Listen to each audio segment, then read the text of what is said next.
Bon, bah, écoutez, il est 18h31. Je vous propose que nous commencions notre webinaire. Alors, une petite présentation rapide de ce qu'est le CCI, hein, le Cercle Europe Citoyenneté et Identité, les deux avec un S, puisque nous avons au moins deux citoyennetés et plusieurs identités.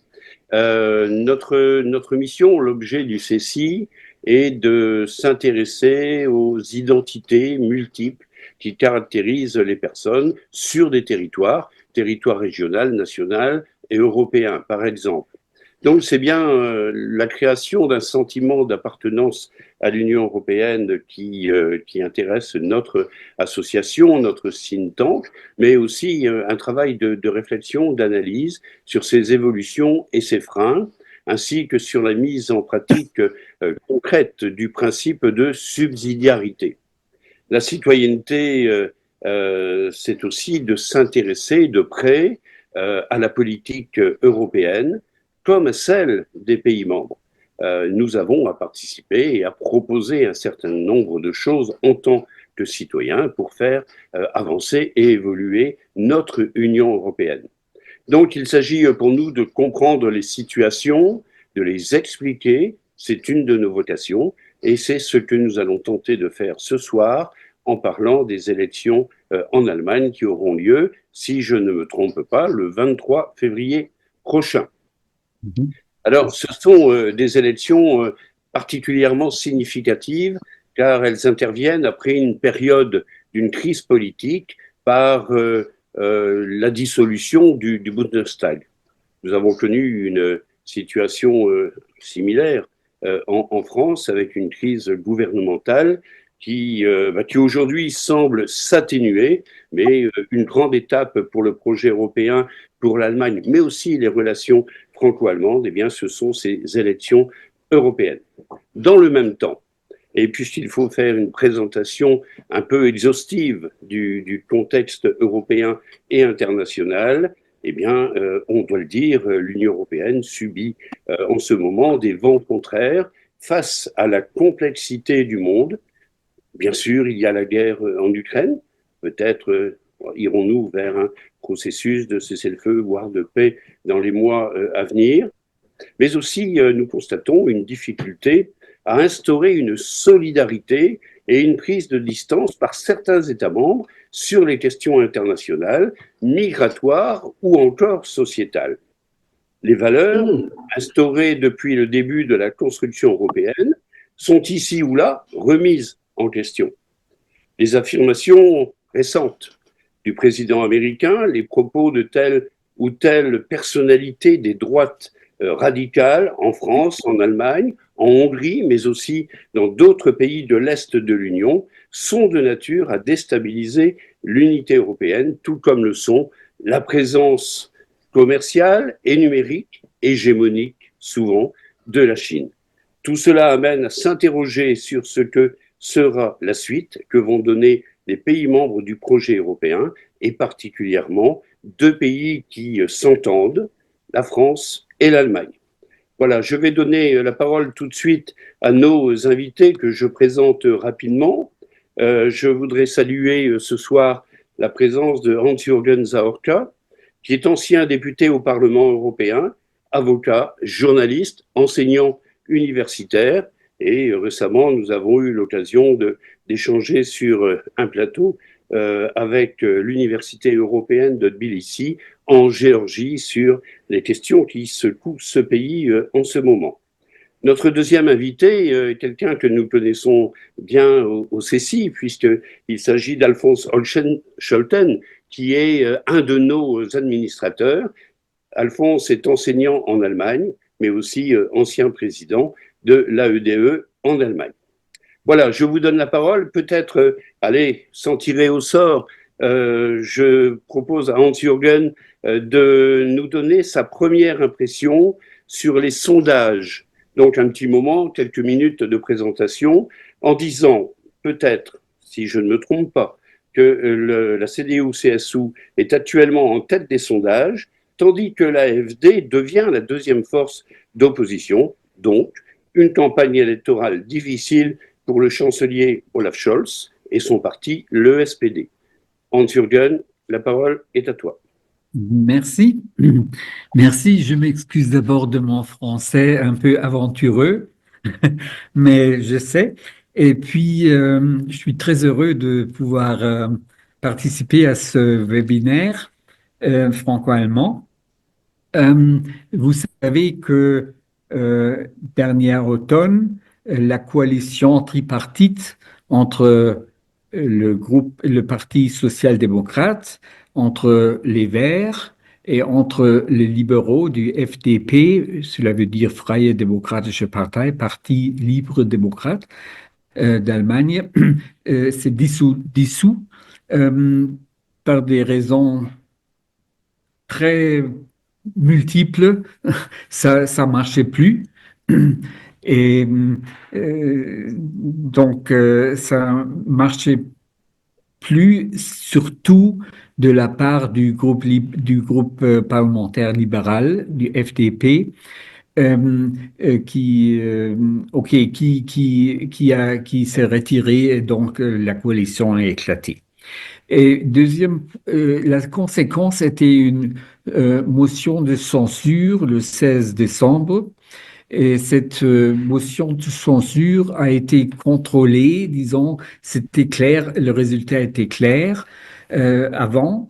Et puis, s'il y a une motion de censure adoptée, il faut faire dans un certain délai des élections anticipées ou slap elections, comme on dit en Angleterre ou aux États-Unis ou en Allemagne. Et puis, cette élection sera faite le 23 février. Euh, C'était un problème. Le problème a été que le taux des électeurs par correspondance a augmenté considérablement les dernières années. Et puis, c'était les jours fériés de Noël et du Nouvel An à l'entretemps. Donc, c'était vraiment une tâche d'organisation comme tous les autres tâches aussi. Et puis, mais ils vont être faits le 23 février. Deuxième point, comment sont les sondages maintenant? Euh, Jusqu'à présent, il y a depuis un an et demi des sondages qui disent à peu près le même que le CDU, l'opposition, l'Union chrétienne-démocrate, va avoir à peu près de 30%, c'est-à-dire entre 29 et 32, quelque chose comme ça oscille tout le temps. Et, le deuxième sera le AfD, qui est un parti très à droite, très populiste. Je suis tenté de dire que le Rassemblement national euh, est à considérer à côté du AfD comme libéral de gauche, hein. Donc, vous savez ce que je voudrais exprimer, hein. Bien sûr, ils ne sont pas du tout libérales ni gauche, mais vu le comportement au moins d'une partie du AfD, ils le sont parce que l'AfD est maintenant dominé par une aile euh, euh, très attachée à la notion du peuple, ce qui est le conjoint avec le nazi, hein, que nous avons pensé qu'ils ont vaincus depuis longtemps. Et, et puis, ils sont aussi très radicaux pour leur comportement et donc ils sont observés, ils sont observés et considérés par la police euh, constitutionnelle. Nous avons cette police avec après nos expériences d'empire des nazis pendant 12 ans, mais disons, nous avons maintenant une constitution très stable et aussi très bonne, je voudrais dire, aussi, comme juriste. Et ça doit être. Il y a la thèse du de la Constitution résiliente, hein. Et cette thèse est soutenue par Verfassungsschutz, donc le service de protection de la Constitution. Euh, qui, si l'on veut, c'est notre troisième service secret, si l'on veut. Mais ils sont pas si secrets parce qu'ils donnent toujours des avis publics, etc. Et ce qu'ils font, c'est bien, euh, c'est c'est c'est discuté dans les parlements, etc. OK. Le troisième, c'est en ce moment le SPD, le Parti social-démocrate, avec 16 ou 17%, euh, et puis suivi par les Verts avec 15%, et puis suivi par un trio qui lutte d'avoir plus que 5%, parce que 5%, le, c'est le limite minimum de venir au Parlement. Il y a une exception si un parti qui n'atteint pas 5% atteint trois sièges directs, trois sièges directs, euh, hum, ils peuvent faire un groupe parlementaire avec tous leurs membres. Donc, ça, ça rompt le principe de 5%. C'est le cas avec le Die Linke, la gauche, euh, dont un des prédécesseurs a été le parti de tendance communiste dans l'Allemagne de l'Est, mais aussi ils sont renforcés avec des gauchistes de l'Allemagne de l'Ouest. Et ils ont à ce moment moins que 5%, soit 4%, mais il y a un trio des vieux hommes qui luttent d'obtenir euh, une, euh, un siège direct de leur part directement, hein. Dont aussi l'ancien président, l'ancien premier ministre, disons, de Thüringen, Monsieur Ramelow, qui est un des pragmatistes parmi le Linke, la gauche, et puis deux autres qui sont aussi de l'aile pragmatiste. Donc on peut,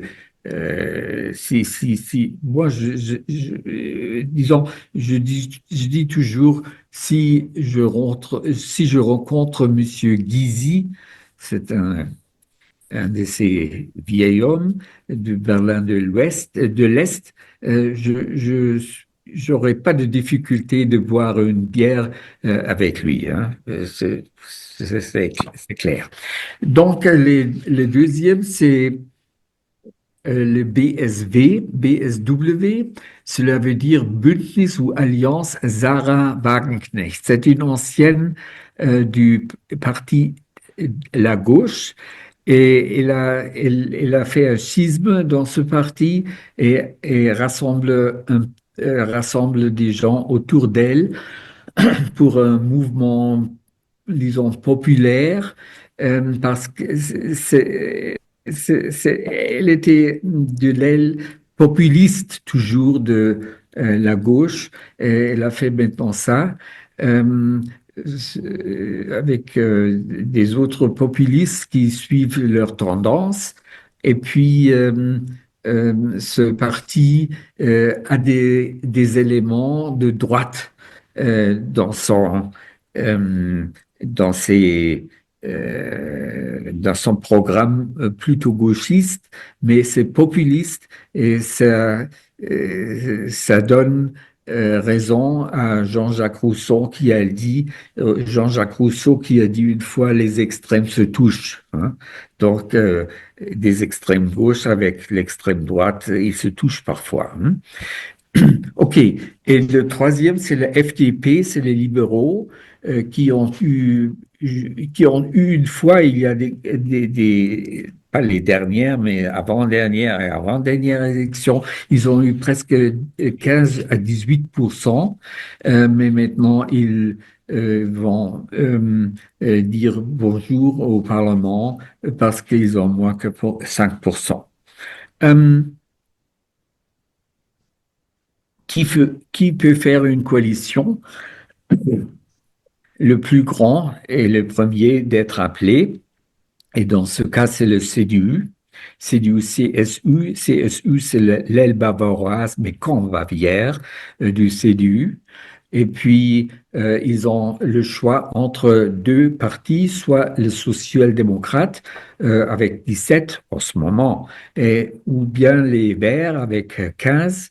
Euh, les, les SPD a augmenté pour 1 ou 2% les derniers jours, semaines, pendant que les Verts ont aussi augmenté 1 ou 1,5%, pendant que le CDU a baissé en 1 ou 2%. On peut discuter pourquoi c'était je le dis dans la nouvelle langue française, c'était un peu gaga. Hein. OK. Puis, donc, le CDU a le choix entre ces deux. Euh, les Verts sont fondamentalement différents dans beaucoup de questions, mais ils sont très rafraîchissants.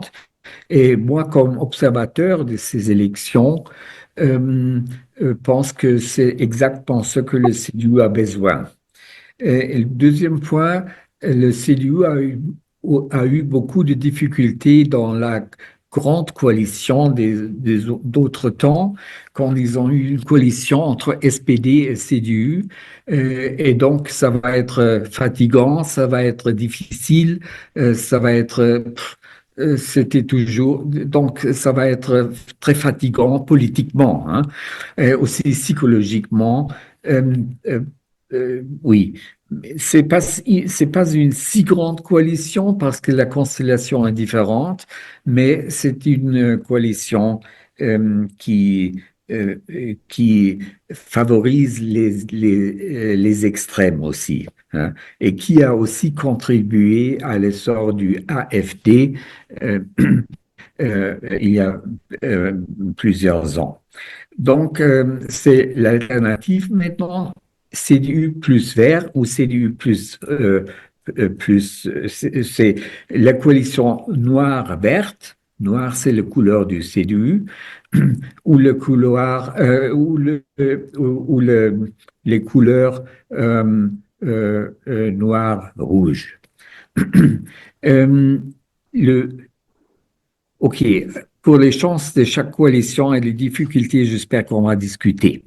Et je voudrais seulement dire une chose encore, les grands sujets. C'est d'abord la migration, mais la population s'occupe plus, dans mon opinion, plus de l'économie qui marche pas en Allemagne en ce moment. C'est pourquoi l'Allemagne a perdu probablement son image d'être au front de l'économie, etc.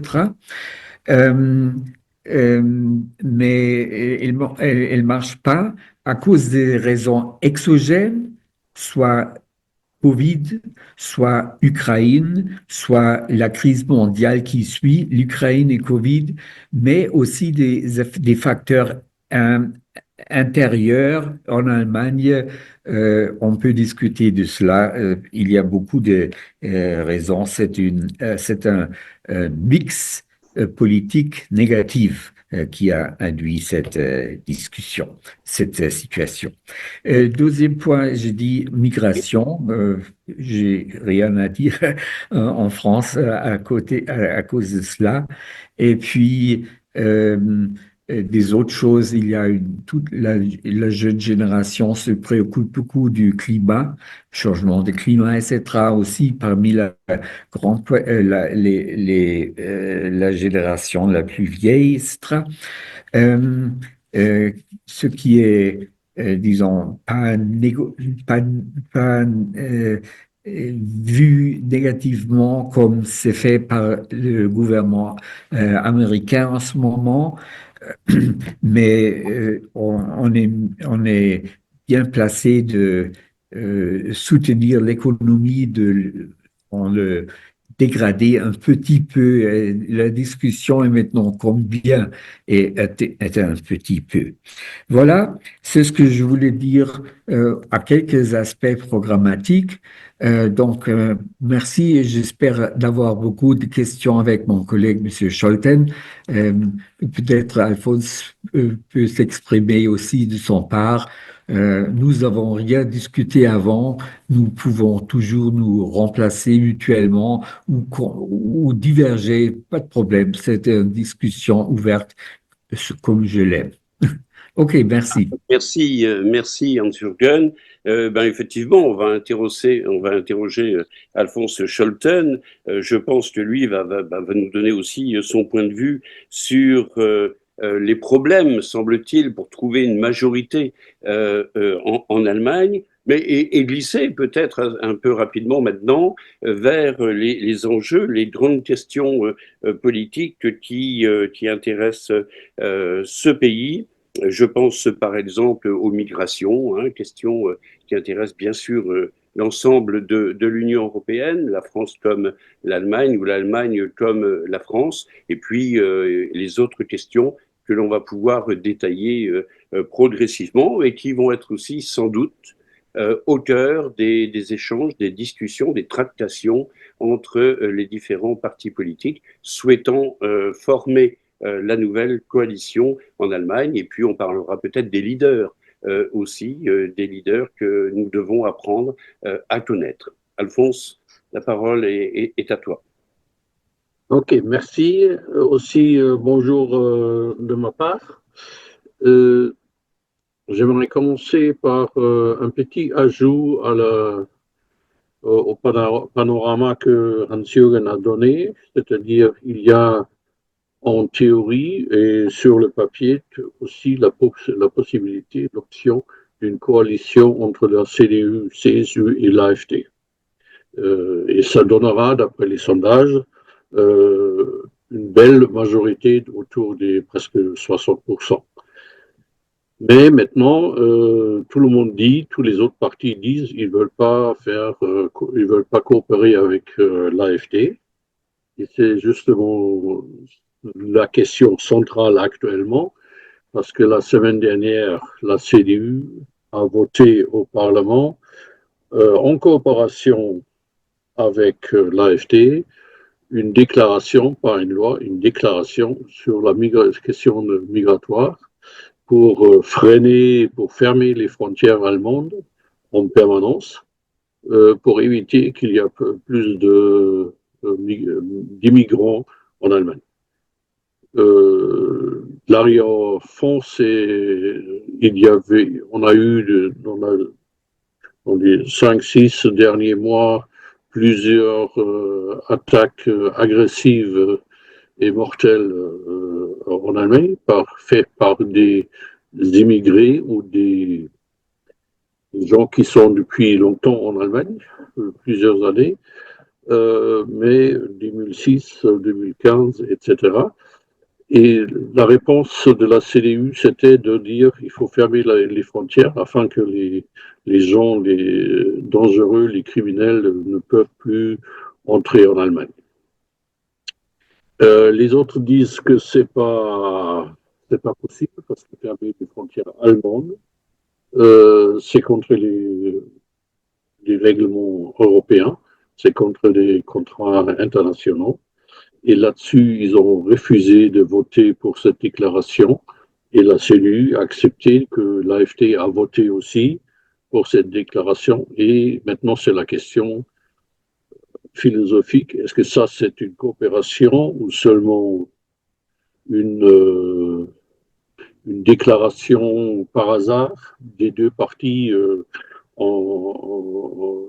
qui va dans le même sens, etc. Et qu'est-ce que ça veut dire pour l'après des élections? Est-ce que ça veut dire qu'il y a aussi une option de voter quelques lois en coopération avec l'AfD ou est-ce que c'est absolument impossible? Et là, on revient au leader. Est-ce que M. Merz, le leader de la CDU, est suffisamment confiant et les gens lui donnent confiance de ne pas faire ça, ou est-ce qu'ils acceptent, etc. Mais à vrai dire, comme Hans-Jürgen l'a dit, chez les gens, la question principale, c'est l'économie.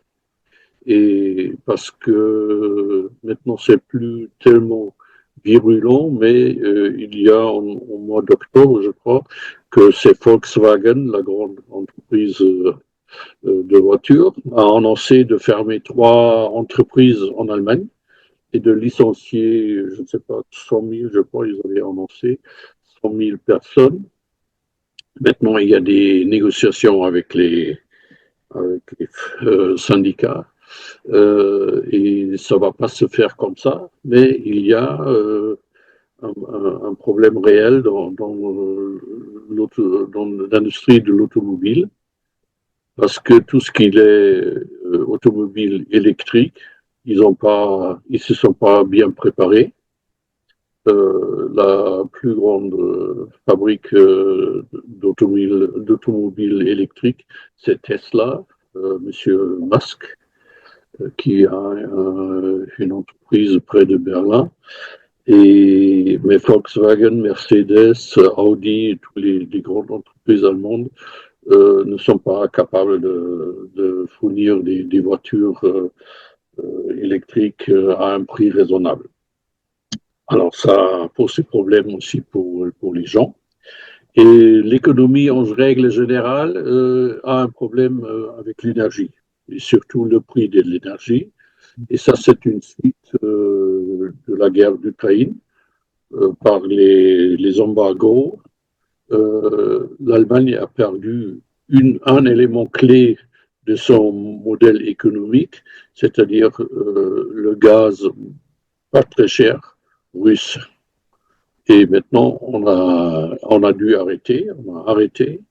Il n'y a plus ça, il y a d'autres options, mais qui sont beaucoup plus chères, ce qui fait des problèmes aux entreprises de fabriquer bien et d'exporter. Une deuxième pilier du modèle allemand, l'exportation partout dans le monde. Et parce qu'on avait l'économie bien chère, bien bon prix, et maintenant c'est fini. L'économie internationale était aussi en crise, ça se remet un peu, mais ça a donné beaucoup de problèmes aux entreprises allemandes, surtout la Chine.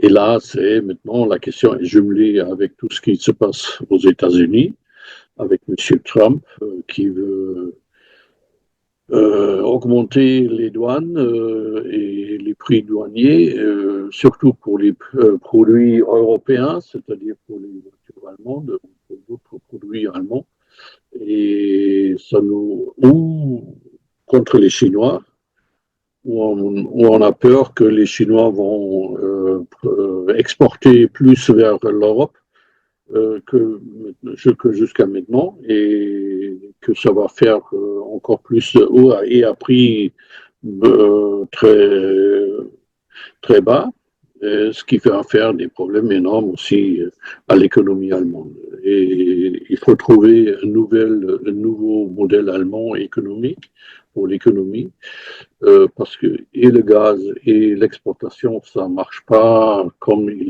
ça a fonctionné pendant 30 ans. Et je ne crois pas qu'on va trouver des solutions vite et durables pour un jour à l'autre, parce qu'il faut respecter aussi, vous trouver des solutions qui respectent le Green Deal en Europe et le climat en règle générale, et ça ne se transforme pas d'un jour à l'autre, ça va durer et ça va donner un grand défi au prochain gouvernement. Et c'est pourquoi il faudrait aussi un gouvernement assez fort et très large, basé dans une manière très, très large de la population, afin qu'il n'y a pas trop de conflits autour de ça, mais qu'on va ensemble dans une direction. C'est-à-dire il faudrait à la tête quelqu'un qui est fédérateur, qui est capable de faire des compromis, de négocier. Et ça, il y a des doutes sur les différents leaders qui sont en jeu et s'ils sont capables de faire ça. Et ce qu'on n'a pas encore cité aujourd'hui, mais ce qu'il faut dire, c'est la règle d'or de l'endettement qui a contribué aussi à l'éclatement de la coalition tricolore, parce que le FDP ne voulait pas du tout, je ne sais pas, c'était la règle que l'Allemagne ne dépense pas plus que 3% de son BIP pour les dettes. Et au total, une dette de 60% du BIP, ce qui est actuellement autour des 62. Alors, c'est plus que prévu, mais pas énorme. Et la question était, est-ce qu'on peut, pour le prochain budget, dépasser la limite prévisionnelle. Et là-dessus, la coalition a éclaté parce que les uns voulaient dépenser plus et les autres voulaient absolument respecter cette règle-là. Mais vu tous les problèmes que nous avons aussi sur un plan économique, je dirais, je ne sais pas ce qui se reflète en France, mais les trains et les autoroutes ne fonctionnent plus. Et ça, si on veut réparer ça et mettre en état, ça coûte une fortune et ça coûte énormément d'argent. Plus tout ce qu'il est à faire pour l'Ukraine, si Trump, on sait, personne ne sait, probablement lui-même, il ne sait pas ce qu'il va faire en Ukraine, mais on est assez sûr que ça va nous coûter encore plus cher que jusqu'à maintenant. On doit dépenser pour la solidarité avec eux, soit pour la guerre, soit pour la reconstruction de l'Ukraine, et aussi pour l'armée allemande, parce que on a compris que une armée qui ne fonctionne pas ne nous sert pas grand-chose dans des conflits internationaux d'aujourd'hui. C'est-à-dire, il faut des machines, des tanks, des camions, etc., qui fonctionnent, qui sont capables de rouler, etc. Et ça coûte aussi beaucoup d'argent, et beaucoup plus qu'actuellement. Et ça, tout ça, pour moi, ça veut dire qu'il faut trouver une solution pour la règle d'endettement, parce que là, comme elle est, cette règle, on ne peut pas la garder, mais il y a des partis politiques qui promettent qu'en aucun cas on va changer ça, on va garder ça, parce que ça, c'est l'argument, c'est toujours pour les générations futures, parce que les dettes, ça veut dire que c'est nos enfants ou nos petits-enfants qui doivent payer pour tout ce que nous, on a dépensé. Mais il n'y a pas un pays en liberté. Ça ne sert pas à grand-chose que ce pays enfermé n'est pas endetté. Mais c'est une question qui est très controversée en Allemagne et entre les partis, aussi dans le peuple, chez les électeurs. Et on ne sait pas encore où ça va aller. Je crois que je m'arrête là pour le moment, et il y a certainement l'occasion d'aller un peu plus loin sur des questions. Merci, Alphonse. Si je comprends bien et si j'entends bien, l'Allemagne s'achemine vers un nouveau modèle politique, une nouvelle physionomie politique, avec des questions essentielles à régler, hein.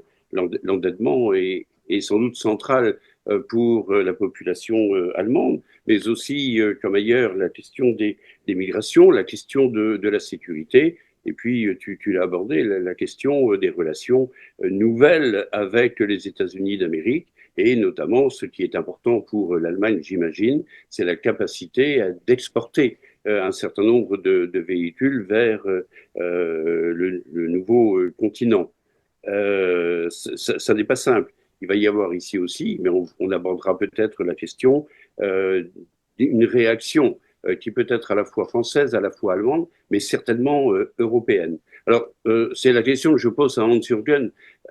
S'achemine-t-on vers un nouveau modèle politique en Allemagne, et comment ces grandes questions là, de migration, d'environnement, les enjeux économiques et monétaires, financiers dans leur ensemble sont traités par les candidats et ceux qui souhaitent s'acheminer vers une nouvelle coalition.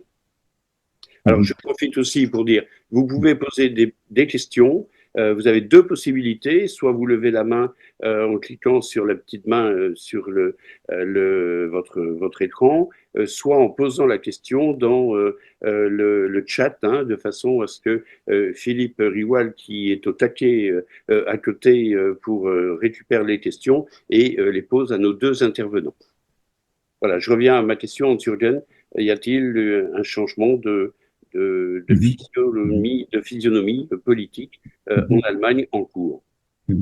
Bien sûr, bien sûr, il y avait toujours des changements. Il va aussi y avoir toujours des changements. C'est normalement qu'il y a un certain dynamisme dans l'évolution de toutes les circonstances gouvernementales, sociétaires, etc. Euh, oui, mais nous sommes venus d'un système de très peu partis politiques dans un système de plusieurs partis politiques. Si l'on veut, l'Allemagne a pris quelques circonstances extérieures sur le système des partis de la France. Même l'attachement au parti se fait aujourd'hui plus dans la direction française que dans la direction traditionnelle allemande. Il y a il y avait des vraies différences qui sont en dissolution en ce moment. Deuxième point, nous avons plusieurs défis extérieurs et c'était très facile les de d'y venir dans la guerre froide. C'est très facile. C'était clair que l'Allemagne appartient à l'Ouest et pas à l'Est. Et c'est un axiome. Aujourd'hui, il y a deux problèmes. Un, il y a la Russie qui devient plus traditionnaliste que les Soviétiques l'étaient jamais et qui pose un défi incroyable pour l'Allemagne et surtout sur la mode de vie et surtout en Europe de l'Est. On le comprend beaucoup mieux qu'en Allemagne qui suit une tradition pacifiste après la Deuxième Guerre mondiale. Nous n'avons jamais voulu une bombe atomique, etc., etc. Maintenant, on peut pas même discuter avec le SPD, par exemple, sur une bombe atomique européenne. Hein. Donc, c'est très difficile et il faut vraiment faire un lobbyisme politique pour que cela soit discuté. Troisième point, les Allemands ont été toujours très sceptiques et contre l'inflation, et c'est pourquoi on est aussi en faveur du freinage des dettes. Hein. Donc, la question 3%.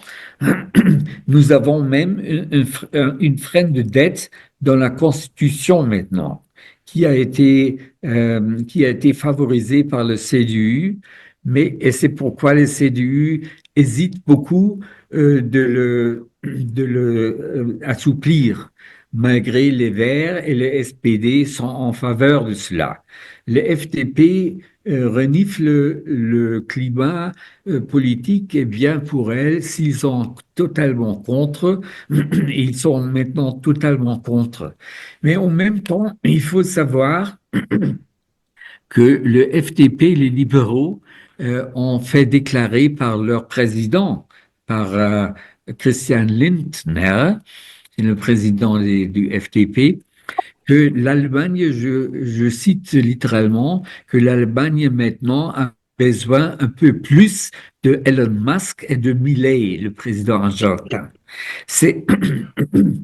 C'était pas seulement pour la politique actuelle une question très mauvaise, mais aussi pour les principes de la politique actuelle. Et là, le FDP a fait une fois ses tentacles vers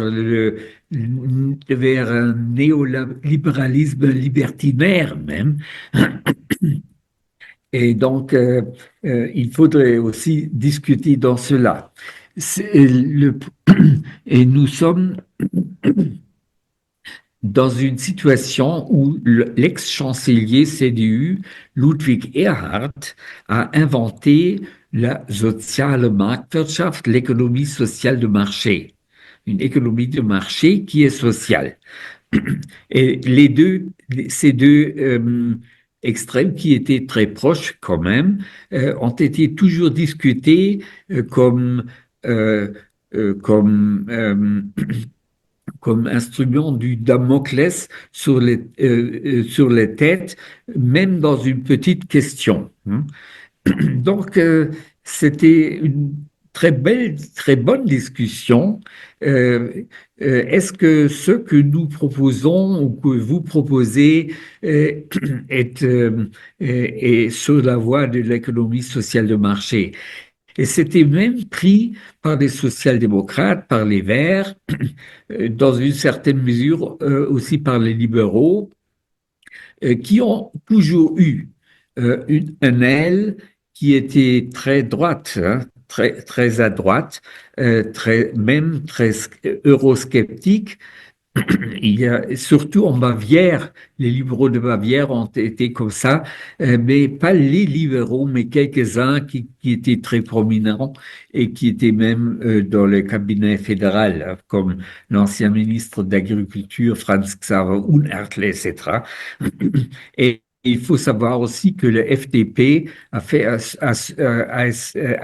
essayé un putsch dans les années 50, au début des années 50, où des anciens nazis ont voulu prendre le FDP.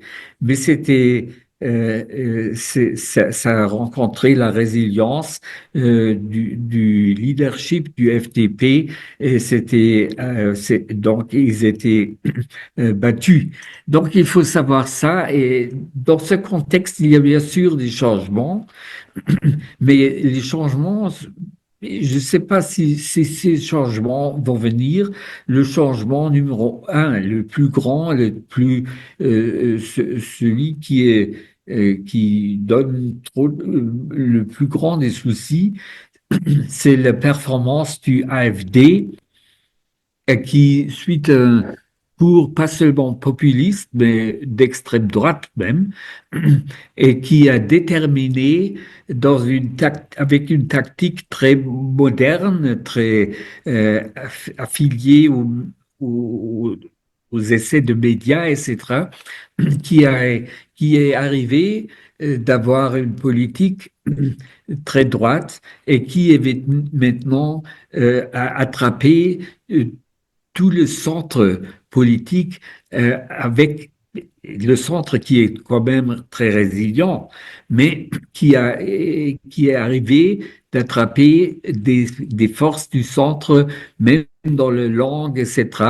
ce qu'il faut se concentrer. J'ai aucun souci que le CDU va faire une coalition avec le AfD. Ça va jamais être le cas.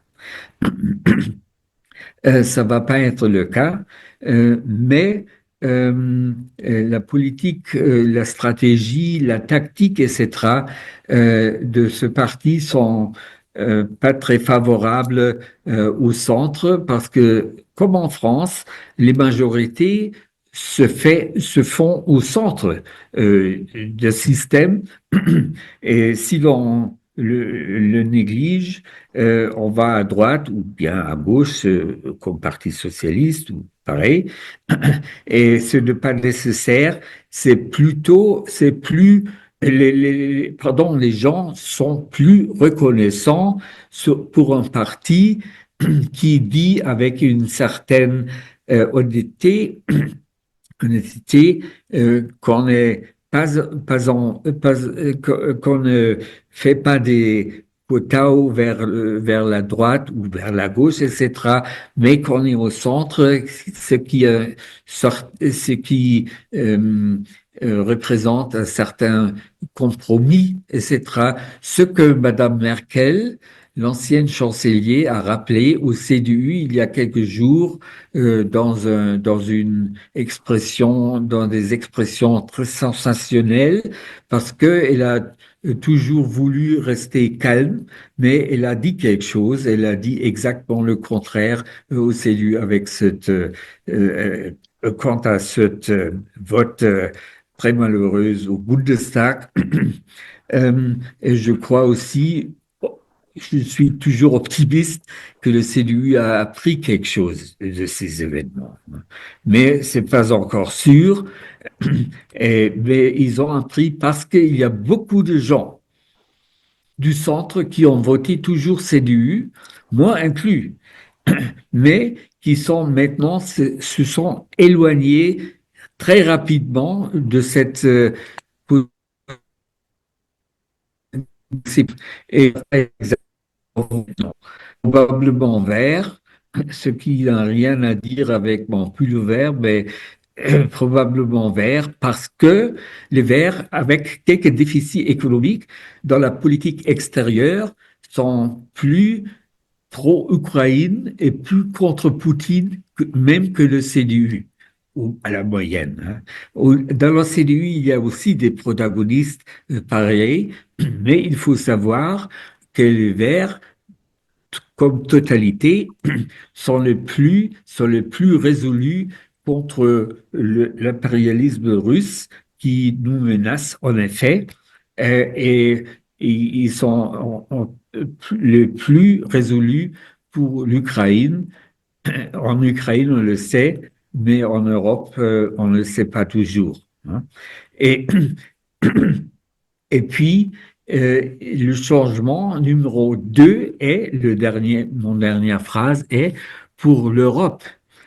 Pour l'Europe, les Verts, en ce moment, sont les plus européens de tous les partis. Hein. J'ai pensé que le CDU est pro-Europe. Ils le sont toujours, hein, ils vont être toujours dans l'héritage de Adenauer, mais mais il faut savoir que ce qu'ils ont proposé maintenant pour la migration, c'est totalement contre les principes et la politique et le droit européen. Hein. Et puis, j'expecte qu'ils vont changer cette position une fois dans la coalition parce que dans ce temps, ils auront des raisons parce que coalition.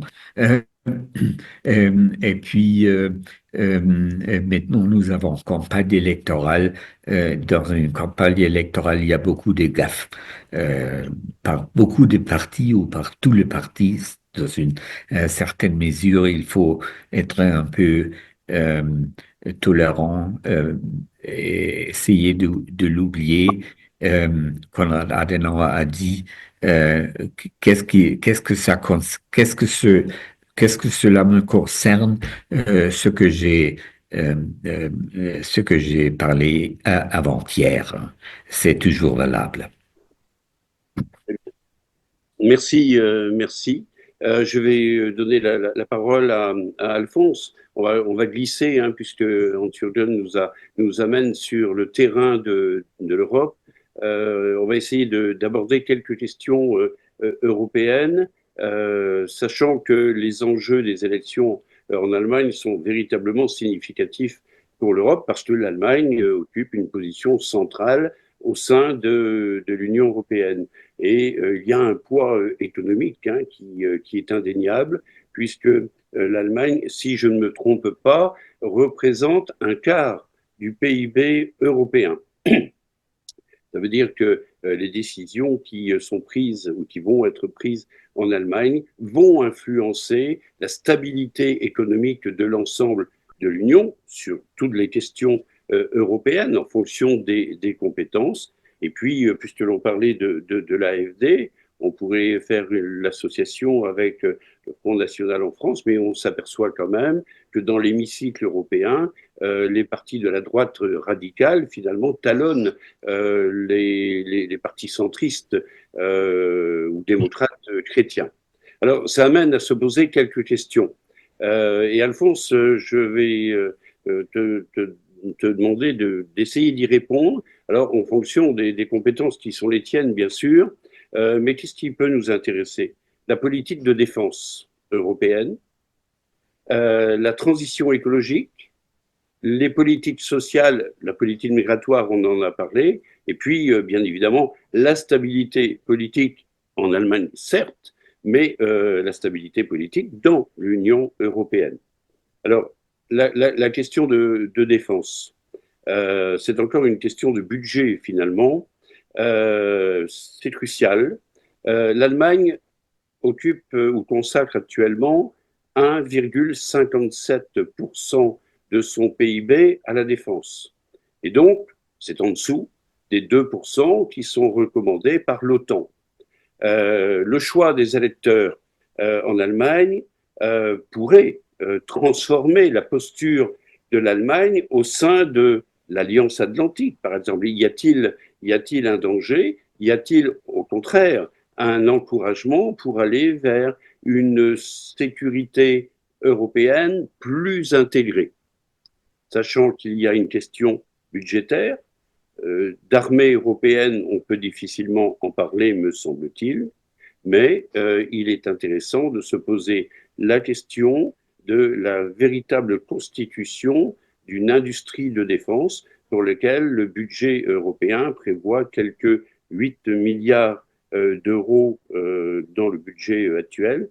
Et je lisais il y a quelques jours que pour que nous soyons véritablement efficaces face aussi aux récriminations de M. Trump, il nous en faudrait non pas 8, mais 500.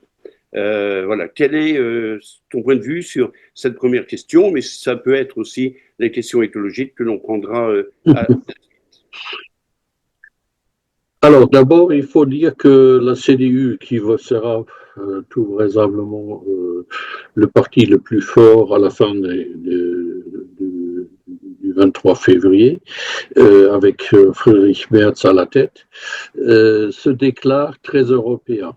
Parce que Friedrich Merz, il a commencé sa carrière politique au Parlement européen dans les années 80-90 et il a réuni il y a 10 jours, 15 jours, tous les leaders conservateurs de son parti européen à Berlin et il y avait, je crois, une dizaine ou 12 chefs de gouvernement ou présidents qui étaient réunis avec lui et Madame von der Leyen aussi. C'est-à-dire, son parti et ses confrères, ils ont la majorité au Parlement européen, dans les différents conseils de ministres, parce qu'ils vont être là, et ils ont aussi la présidente de la Commission européenne. C'est-à-dire, en principe, une très grande chance de faire une politique européenne très cohérente. Mais quand on parle du budget de la défense, il y a tout de suite la question qui va payer. Et là, il y a différentes options dans le discours politique, par exemple des eurobonds pour la sécurité, pour la défense, ou un modèle de Next Generation EU, c'est-à-dire un fonds commun qui permet à la Commission de de s'endetter, mais que les pays nationaux donnent la garantie au marché financier. Et là, l'Allemagne est très hésitante parce que payer plus en Europe, c'est pas ce que la CDU comprend par politique européenne. Comme disait Hans-Jürgen, les Verts, par exemple, sont beaucoup plus ouverts à des eurobonds, c'est-à-dire des instruments financiers communs, que la CDU. Le SPD, Hans-Olaf Scholz, il est hésitant aussi. Le FDP est contre. Et l'AfD et le BSW, ils sont au contraire pour une paix avec la Russie, afin qu'on ne doit pas dépenser tellement d'argent pour la défense. Et c'est-à-dire, il y a aussi, et l'AfD est autour des 20% dans les sondages, plus 5% pour le BSV, ça fait un quart, 25%, un quart, qui sont plutôt ouverts à la Russie. Disons, ça nous éviterait de dépenser une fortune pour la défense si on arrive à faire un compromis avec Poutine. Et les gens politiques, ils doivent prendre ça en considération. Ils ne peuvent pas négliger complètement. Et c'est pourquoi, par exemple, Olaf Scholz se présente toujours comme quelqu'un qui comprend et qui hésite et qui n'est pas un leader très agressif, mais qui cherche le compromis, etc. En essayant, tout le monde le dit, en espérant qu'il va convaincre quelques électeurs de ces groupes politiques-là. Où on est d'accord, c'est que on fabrique ou on fasse des projets de fabrication des armes en commun pour que ça soit moins cher et plus européen, moins de modèles, etc. Mais c'est plutôt une question de technique ou de commercialisation que de stratégie ou d'un truc à long terme. Et les partis en Allemagne, en France, c'est souvent avec M. Macron une idée qui est très jolie, c'est-à-dire on dépense l'argent européen pour des entreprises européennes qui fabriquent des tanks, des outils militaires. Mais en Allemagne, on dit aussi, mais quand les trucs américains sont moins chers, on va les acheter parce qu'il en faut tout de suite et bon marché. Là, c'est pas une stratégie ou la cohérence avec la stratégie française de tout mettre sur la table européenne. Je ne crois pas qu'elle est acceptée par tout le monde. Et aussi dans le CDU qui se déclare européen. Et aussi franco-allemand, c'est toujours une reproche à M. Scholz d'avoir laissé tomber les relations franco-allemandes, que ses relations avec M. Macron ne fonctionnent pas du tout. Mais il y a aussi des gens en Allemagne qui disent qu'il n'a pas du tout des relations préférées avec aucun homme politicien, homme politique ou femme politique, comme il y avait Helmut Kohl qui était ami avec tout le monde, etc. Et ça, c'est pas le style d'Olaf Scholz. Mais on doit dire quand même, les relations franco-allemandes sont en crise et il n'y a pas de projet politique, ni pas un seul, je crois, projet politique qui est lancé, qui est développé par les deux en commun, Scholz et Macron. Et la stratégie de défense,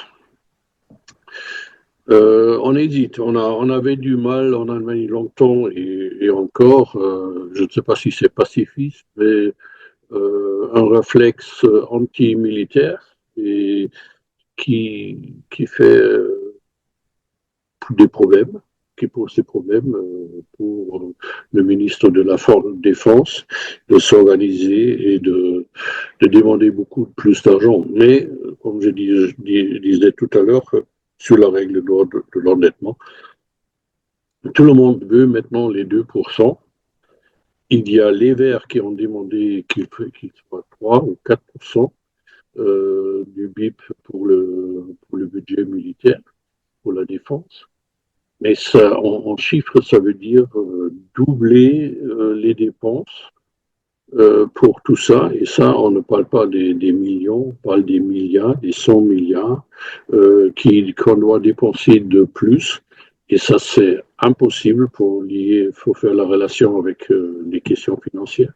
C'est impossible d'économiser dans le budget social ou je ne sais pas quoi, ou au contraire, là, pour moi, c'est clair, si on veut vraiment faire ça, il faut trouver une solution pour la règle de l'endettement, parce que ça passera pas comme ça. Et j'hésite si ça va donner bientôt des résultats sur les questions de défense, même si c'est très urgent et très utile. Il y a même un commissaire à la défense maintenant à Bruxelles. Mais est-ce qu'il peut faire beaucoup plus qu'une coordination des déficits? Ça m'étonnerait. Même avec Friedrich Merz qui se déclare grand européen, mais dans les faits, ça va être difficile. Et ça dépend énormément du partenaire dans sa coalition. Avec les Verts là-dessus, ça pourrait marcher mieux qu'avec la SPD. Bien. Merci, merci Alphonse. Alors, nous avons une question de Marie-Laure Krolenek. Marie-Laure, je te donne la parole et tu nous dis à qui tu veux poser la question. Oui, en fait, c'est une question qui s'adresse peut-être un peu à tous les deux. Je m'interrogeais de savoir si où on en était au niveau des taux de participation attendus. Comment se comportent les Allemands face à ce devoir électoral, ce devoir citoyen? Et est-ce que aussi on peut s'attendre à quelques surprises? Est-ce qu'il y a des camps qui se mobilisent davantage que d'autres? Enfin, est-ce que c'est possible d'avoir quelques éléments à ce niveau-là? Ok. Peut-être je peux commencer. Ok. Le taux de participation au vote pour le Bundestag, pour les élections nationales, c'est toujours très haut, on peut le dire. Ça oscille un peu, mais c'est jamais attaqué. Euh, cette fois, j'attends même un eau très haut, très très haut, si nous pouvons dire cela, parce que euh, l'existence du AfD amène des voteurs qui sont en leur faveur, mais aussi des autres qui veulent tout faire, tous qui sont mobilisés, qui se mobilisent eux-mêmes pour les tenir hors du Parlement ou le plus petit possible, hein. Donc, le taux de participation, c'est pas mauvais, c'est probablement entre 60 et 82%, quelque chose comme ça. Dans ce cadre, on ne sait jamais. Mais c'était jamais, disons, si c'était moins, on a discuté, alors c'est moins. Pourquoi? Le problème, c'est les délais très courts pour ces élections. C'est pourquoi beaucoup de gens, beaucoup d'Allemands qui habitent à l'étranger ne peuvent pas participer avec la chance d'être comptés, hein. Et on parle de plus que 2 millions, et ces 2 millions ou presque 3 millions euh, vont pas être considérés probablement. Pourquoi? Parce que normalement, la duration euh, des postes, du trafic des postes ne permet pas dans ces élections d'être ponctuel pour les votes. Euh, Parce que les les papiers de vote, les bulletins de vote ne peuvent être envoyés il y a ces jours-là ou il y a quelques jours, ça dépend. Et puis, il doit être transporté par poste, par voie poste normale, ou bien, euh, il, euh, il doit être rempli et remis par poste également. Et ça, c'est le problème.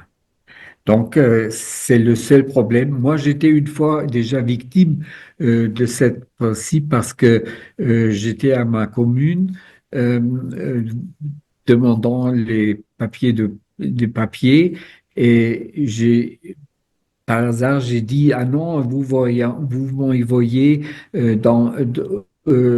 à l'étranger où je suis stationné en ce moment. Et puis, ils l'ont fait, mais c'est venu trop tard, hein. Euh, alors, c'est le problème que nous avons. C'est un problème technique, mais qui pourrait être baissé le nombre des voix valides. Et Alphonse, un complément?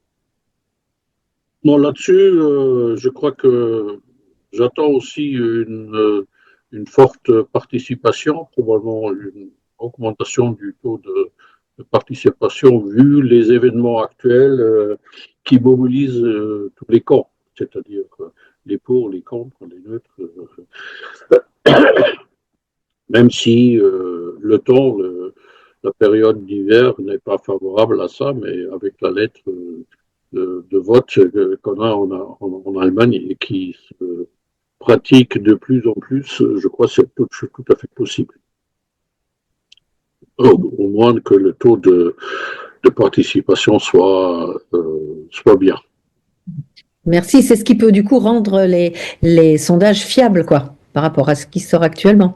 On peut imaginer. C'est-à-dire quand il y a une grande incertitude au niveau de la participation, ça peut fluctuer énormément, mais bon, on ne le saura réellement qu'à la sortie, Oui.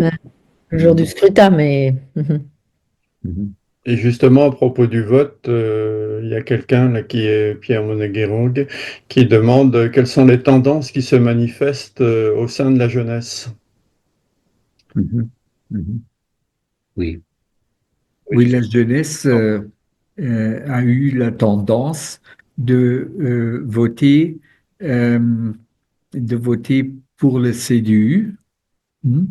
Mais aussi, et c'était la surprise pour le AfD, surtout dans quelques régions, surtout dans l'Allemagne de l'Est, même plus que le AfD a obtenu dans la grande population. Et il y a beaucoup de chercheurs qui cherchent maintenant des raisons.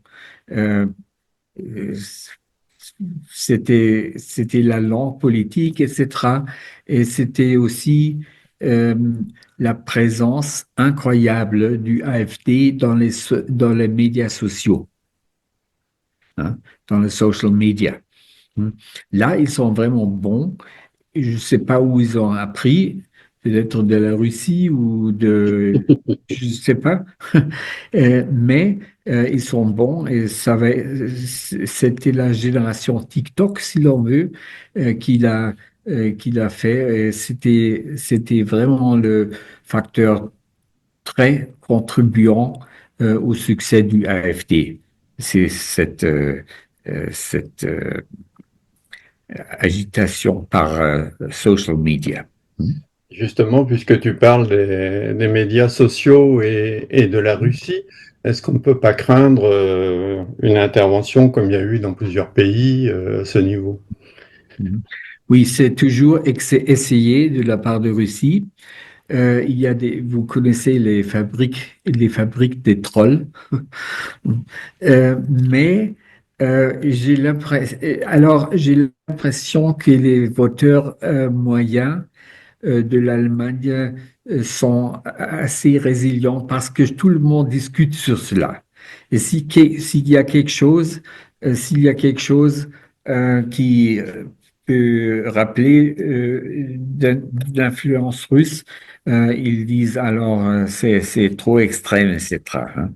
Mais je vois moi-même dans les social media que je vois chaque jour qu'il y a des voix dedans qui glorifient la Russie ou qui, qui font le bashing vers les Verts, etc., ou vers tous les partis démocratiques en Allemagne, ou qui félicite Alice Weidel, la présidente du AfD, à l'anniversaire du AfD hier et aujourd'hui, etc. Il y a toujours des choses comme ça, mais les influences traditionnelles sont pas si évidentes, mais il faut se méfier, bien sûr, et être toujours à la vigilance, hein. Et si c'est fait, ces efforts ont moins de chance. J'aimerais ajouter deux, trois remarques, c'est-à-dire en 2021, dernières élections, la FDP et les Verts étaient à la surprise de beaucoup de monde très fort dans les résultats. Et la FDP, ils avaient fait campagne sur la formation, sur l'éducation et sur comment on dit ça en français, en allemand, c'est Digitalisierung, c'est-à-dire tout ce qui est digital, Réalisation. etc., que ça soit mis en avant. Et les Verts, évidemment, sur le climat. Et tous les trois problèmes, d'après moi, ils n'ont pas vraiment progressé pendant les 3 dernières années. Et ce qui fait que les jeunes ont raison d'être frustrés par la politique, parce que tout ce qu'il était, ou beaucoup de ce qu'il était promis ne s'est pas fait. Et autrement, il y a la réponse dans les réseaux sociaux qui présentent les partis politiques démocratiques, oui, au gouvernement surtout comme imbécile, comme pas capable, et vraiment dans une manière, ok, on peut critiquer, on doit critiquer le gouvernement, mais dans une manière fondamentale, ce qui ouvre la porte pour l'AfD qui dit il faut un changement complet de notre système politique, parce que vous voyez, le gouvernement est complètement incapable de résoudre nos problèmes. Et là, il y a un petit détail, mais intéressant, c'est que l'AfD, ils ont obtenu hier ou avant-hier encore une donation de 2000,5 millions d'euros de quelqu'un d'Autriche qui veut aider dans la campagne électorale. Et ils ont, d'après les rapports dans les journaux, le AfD est le parti qui obtient la plupart des donations actuellement.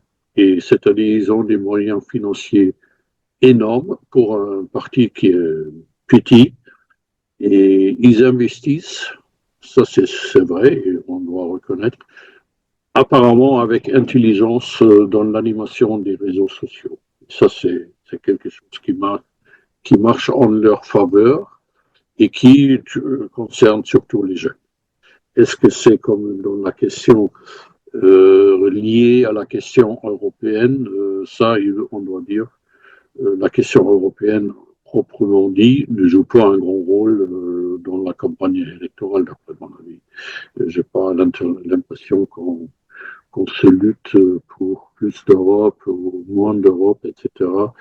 C'est probablement un annexe de la question de la défense ou un annexe de la question du climat, mais de la migration. Mais là aussi, on préfère une solution nationale. On doit y aller maintenant. Il ne faut pas attendre l'Europe, même si c'est l'Allemagne qui avait peiné pendant des années sur la question migratoire en Europe, avec d'autres personnes en responsabilité, mais c'était l'Allemagne qui a bloqué le consensus européen.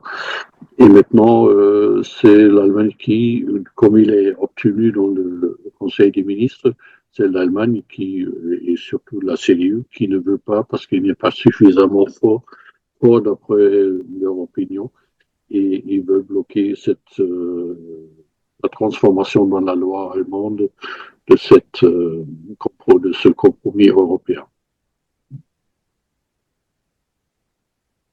Je ne sais pas s'il y a d'autres questions de quelqu'un. C'est le moment hein, d'y aller. Il est 19h45. Si nos participants ont des questions, allez-y, allez-y. Sinon, en attendant, j'en ai une. Ah, il y a un nouveau message.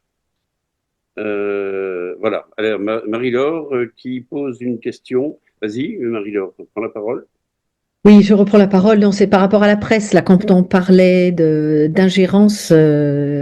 Est-ce que là aussi, enfin, comment se comporte la presse? Est-ce qu'il y a les grands groupes? Est-ce que c'est un petit peu comme ce qu'on a en France? Est-ce qu'on sent des courants aussi se dessiner ou est-ce qu'il y a des résistances? Comment se situe la presse d'une manière générale face? Bon, nous avons en Allemagne comme en France une presse très multiple qui qui euh, qui dit maintenant le gouvernement allemand a besoin d'un successeur euh, euh, de notre successeur, hein. Mais au même temps, ils évoquent avec très grande régularité les faiblesses du Friedrich Merz. Si, par exemple, le CDU aurait voté d'avoir un autre candidat, comme le premier ministre de Nordrhein-Westfalen, Henrik Wüst, etc., ils auront eu plus de voix, hein. Mais il n'était pas chef du groupe parlementaire au Bundestag, comme Friedrich Merz. Donc, Friedrich Merz l'avait plus facile malgré tous les deux appartiennent au même Land, Nordrhein-Westfalen, Rhénanie-Westphalie.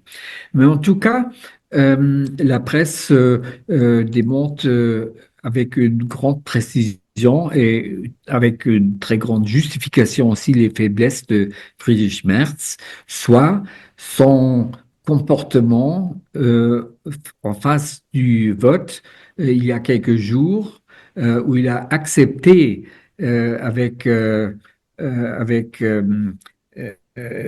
où il a accepté d'être soutenu par les voix du AfD, ce qui était un tabou jusqu'à présent, hein.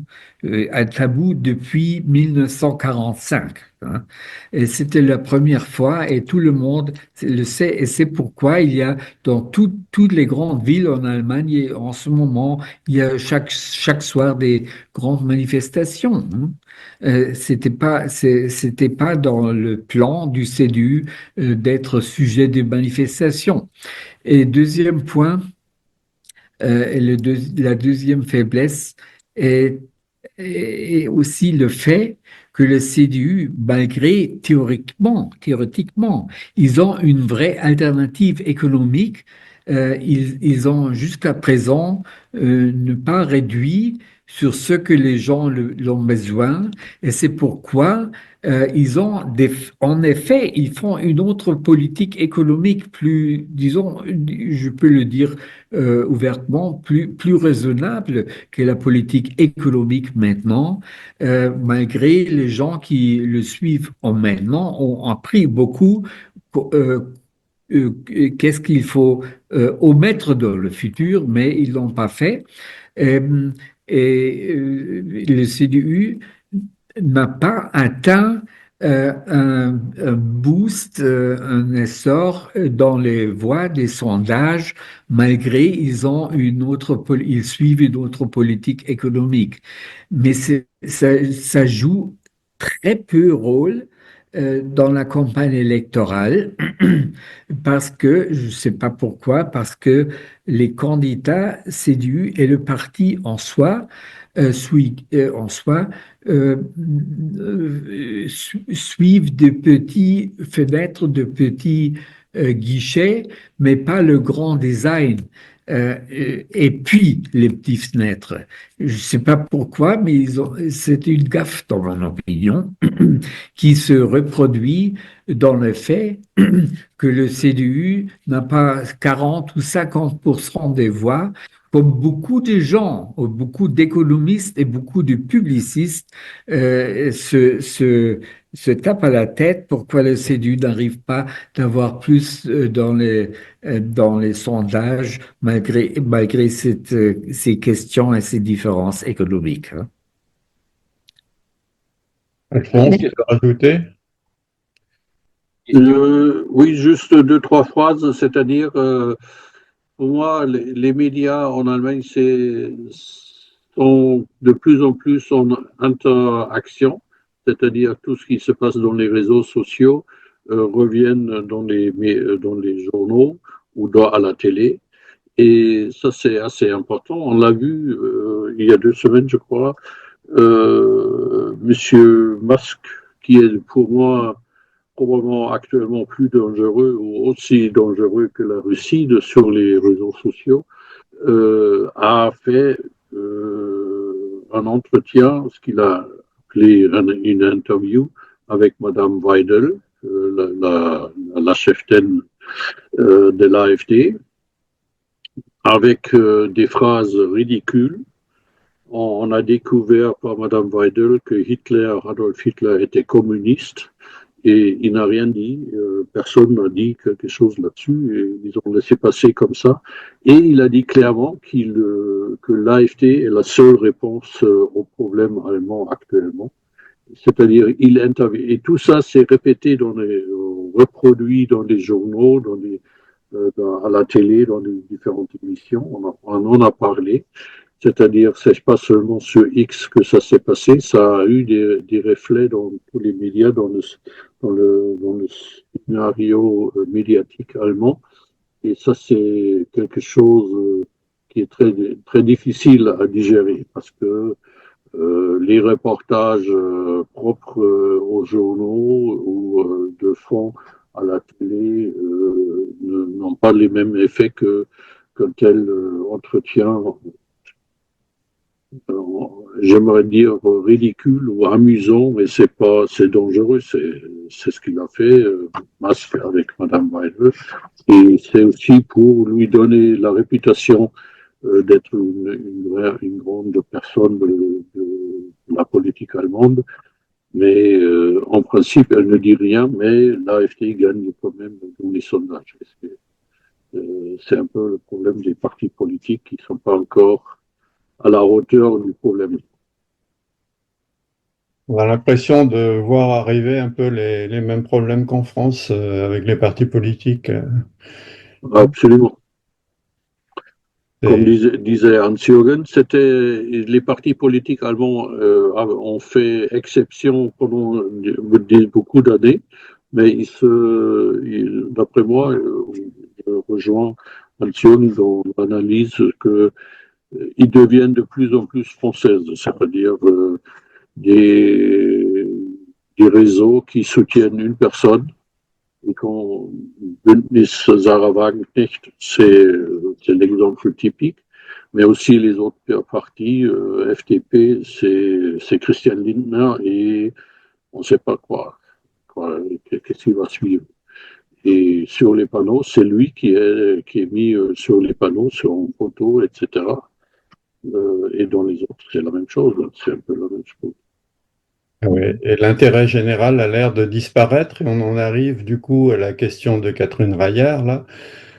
Ne faut-il pas revoir le fonctionnement de l'Europe si plus personne n'y croit, parce que chacun est en train de se battre pour sa paroisse au lieu de penser à l'intérêt général, quoi. Ça devient triste. Je dirais, si c'est encore la paroisse, ça n'est pas mal, mais c'est plutôt à sa baraque. Non, mais ce qu'elle a dit, Catherine, c'est bien observé, mais c'est justement le problème. S'il n'y a personne qui y croit, qui peut faire quelque chose? Et pour moi, c'est la réponse depuis un certain temps, que c'est à nous. C'est nous, on doit commencer de faire l'Europe, de reconstruire, de trouver des idées par des réunions comme aujourd'hui, par le travail du CECI, mais aussi d'autres organisations civiques parce que la politique, on doit attendre longtemps, mais il faut à la base développer des idées européennes et aussi des manières de coopérer et de trouver des solutions. Et pour moi, c'est pas d'un jour à l'autre, ça va pas changer le monde d'aujourd'hui à demain, mais il n'y a pas d'autre solution. Mais c'est une solution démocratique, c'est le peuple qui prend en charge et la responsabilité pour ça, pour son avenir, pour son devenir. Jordan, un complément? Non, mais il y a une chose qui m'est euh, chassée par la tête. Euh, Par exemple, le fait que le AfD est le seul parti qui est en faveur d'une sortie de l'Allemagne de l'euro. Hein. Ils étaient une fois pour une, pour que l'Allemagne fait un Dexit, donc un Brexit à l'allemand. Maintenant, ils ne disent pas si haut parce que c'est pas très populaire en Allemagne, mais ils sont en faveur d'abandonner l'euro. Hein. Chaque économiste au premier semestre et plus tard aussi, pense la même chose. Pense la même chose, mais pense la même chose dans le sens que c'est, pardon, gaga de penser ainsi, surtout aujourd'hui. Mais ils le font quand même. Et il faut savoir que le AfD a commencé comme parti avec un seul objectif, donc d'abandonner l'euro. Hein. Et donc, ils sont faillis. Tous les professeurs qui ont dit n'ont pas obtenu le prix Nobel et sont partis. Sont même partis du parti. Hein. Mais maintenant, Alice Weidel est la seule. Elle est économiste. Euh, Elle est économiste. Elle est le seul qui est obsédé par la pensée de asphyxier l'euro. Hein. Et c'est vraiment, c'est dans la psychologie, je ne sais pas pourquoi, mais il y a beaucoup de gens qui ont des défaits pareils dans cette qualité, pas seulement vers l'euro, mais des effets pareils. Donc, euh, c'est la question, si je serais responsable pour une autre partie, je, je, je m'occuperais de confronter tout le temps que l'AfD le veut ou ne le veut pas avec ce fait. Hein. Parce que c'est pas très populaire non plus, et aussi les voix dans le parti en faveur d'abandonner l'Union européenne sont maintenant plus muets, mais quand même, quand quelqu'un le dit sur un congrès de parti, il y a tout de suite des ovations très larges, des ovations très grandes pour celui qui a demandé cela. Donc, c'est la fenêtre à laquelle on peut même attraper ce parti parce qu'ils font le jeu de Poutine. Poutine prend tous les voix pour séparer l'Union européenne à l'intérieur et il arrive à ces gens-là. Il arrive partiellement au Rassemblement national, mais il arrive aussi au FPE, au parti dit libéral autrichien, etc., chez des autres également, mais surtout à l'AfD. Hein.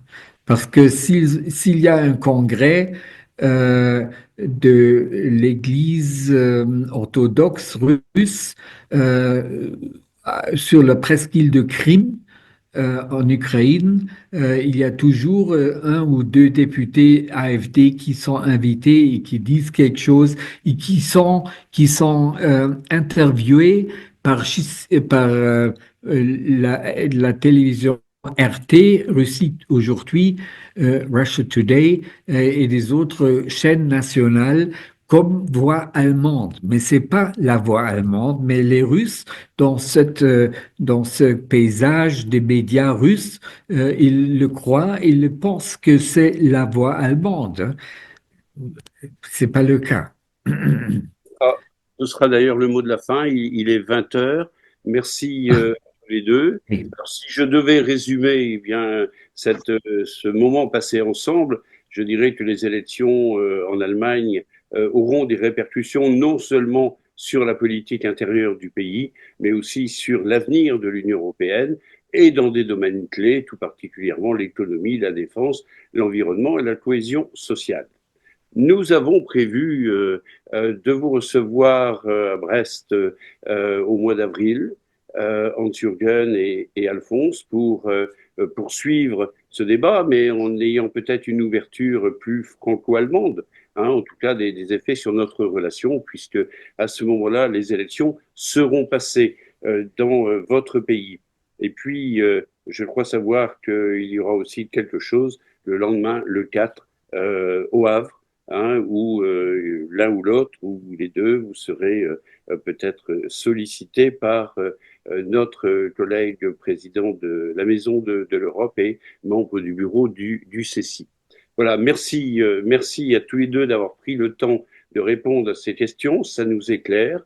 On en a besoin, on en avait besoin, on aura encore besoin de vos lumières. Merci à tous les participants, merci aux collègues du CECI qui ont monté cette opération, ce webinaire ce soir, et je vous dis à très bientôt et